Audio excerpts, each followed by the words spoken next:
Indigenous life has been quite dark lately as the residential school history of Canada has reared its ugly head. BCN's Naveen Day was in Cardston over the weekend to cover the dedication of a special monument.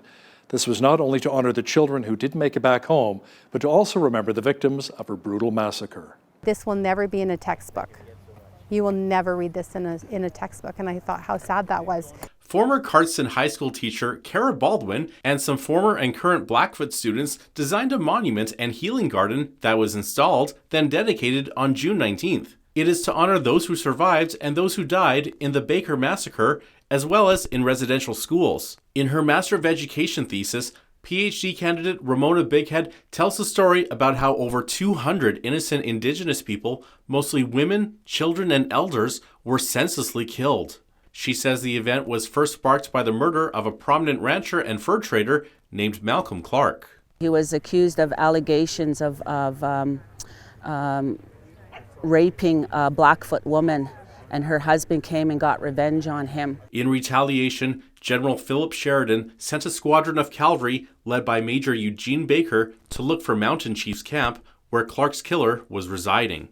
Mountain Chief's band fled after hearing of the raid, and another band had settled there before Baker's squad had arrived. Despite knowing this was a friendly band, Baker decided to attack anyways. Baker said, doesn't matter. One pagan or another, doesn't matter. Just kill them all. Heavy Runner was the chief of that camp. That's Heavy Runner. He came out and he had this paper signed by the superintendent of Indian Affairs in the state of Montana at the time, saying he's a peaceful chief. He was the first one to be shot.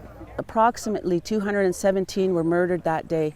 The survivors were children, and these children were running to just along the cliffs of the river, digging in the frozen dirt with their fingernails, trying to find shelter from the bullets that were going everywhere. One of the students who worked on the project found out that he has an ancestor that played an important role in the Baker Massacre. I just found out today that I was descended from Chief Heavy Runner from the Baker Massacre that kind of led them away, trying to let the survivors come out. And when I first seen his name on there, someone that was part of that Baker Massacre kind of hurt a lot. Cardston Mayor MAGGIE KRONEN says the monument is going to leave a legacy in her town. It is a tangible evidence towards that desire for reconciliation. And I am so touched that it is the new generation, the youth, especially from the reserve, who felt that that was an important thing to move forward. The total cost of the project was $91,000, which included $70,000 in grants. $5,000 was contributed by the West Wind School Division, and $2,000 was raised by personal donations. You can contribute to the project by contacting the town of Cardston.